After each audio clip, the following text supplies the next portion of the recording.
Yo, what's up guys? Panibagong araw, panibagong video na naman tayo. Syempre nandito tayo ngayon sa dagat. Sea adventure tayo ngayon. Ayan.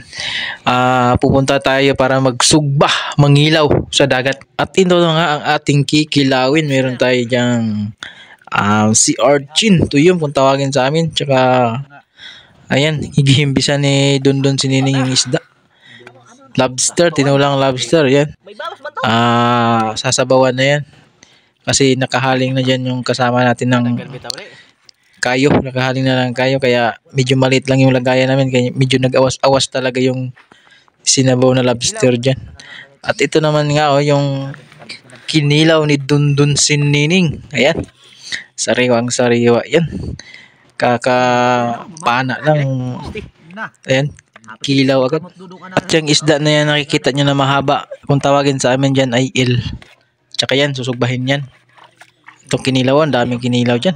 Saktong-sakto talaga yan kasi mga gutom na kami. Galing kami sa Kakalangoy. At ito naman ang mga sinugba namin noon. Dami yan. Siguro hindi kayang ubusin yan. Kahit marami kami, hindi kayang ubusin yan. Kasi may mga sinugba, kinilaw, sinabaw. Yan, sobrang dami yan. At yung parasugba namin, si Jerome Castaño yan. Magaling talaga yan magsugba ng mga isda. Kasi yung iba, nakatuka din sa sinabaw, yung iba nakatuka sa kinilaw. Yan, tayo naman dyan ay tayo yung nangahoy para makahaling ng kayo. Ayan.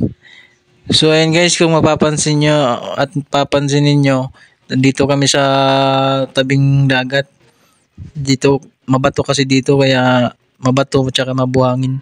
Masarap talaga dito magsugba at magsinabaw.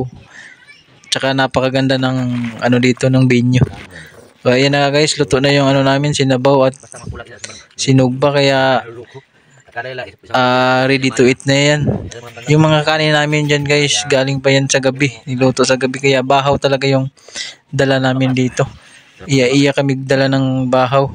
Kaya sabi ng kasama ko dyan, siguradong mabubungkag talaga yung mga bahaw nito dahil sa presko ng isda. Tapos na kumain yung mga kasama namin pero ang dami pang nabilin. So yun lamang guys. Maraming salamat sa panonood. Hanggang sa muli.